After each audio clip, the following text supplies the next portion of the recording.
grande momento qual è la festa della Tonnara. Giungiamo alla 10ª edizione con tanto impegno, tanti sacrifici che abbiamo fatto non solo in questa edizione ma durante tutti questi anni. Oggi raccogliamo un po' i frutti di quello che è stato il lavoro di questo periodo. Festa della Tonnara a San Giorgio di Giosamarea, buonasera. Buonasera. Buonasera, allora abbiamo qui il protagonista di questo evento. Il tonno. Il tonno. Parliamo di questi panini, di quanto sono buoni e nutrienti. Buonissimi. Bene, fanno bene, omega 3. Come sarà articolata questa giornata? Questa giornata è articolata con un convegno che riguarderà le tradizioni e l'impatto che ha la pesca sul mare per mantenere comunque un mare sostenibile che favorisca sia il turismo ma anche dei prodotti di qualità, quale il pesce.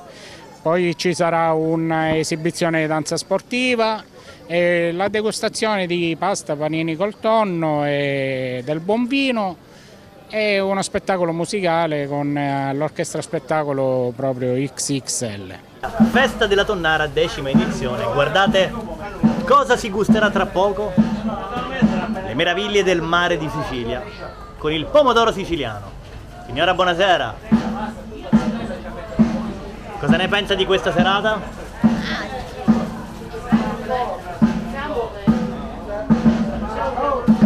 Signora, buonasera anche a lei. Come sta andando? Bene, benissimo.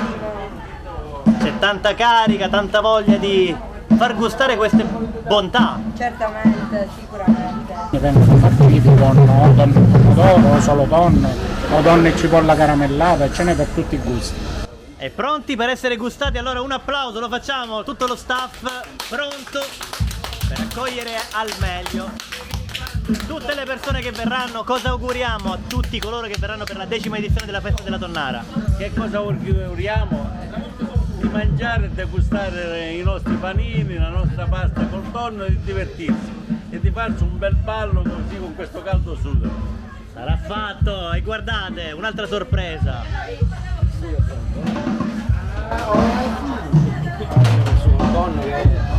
Sugo col tonno!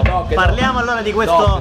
Dai, cerchiamo di dare il meglio per questa gente che lo meritano. Come è stato preparato questo sugo? Il sugo, allora abbiamo messo a soffriggere della cipolla con delle olive, con delle chiappere, dell'acciuga salata, dopodiché tanto pomodoro a pezzettini e fare cuocere fino alla fine dell'olio. Doppi Tanto complimenti olio. allora Grazie. per i panini e per il primo siciliano, la pasta col tonno.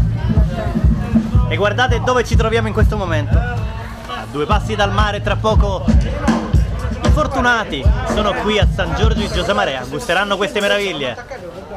Buona serata e buona degustazione!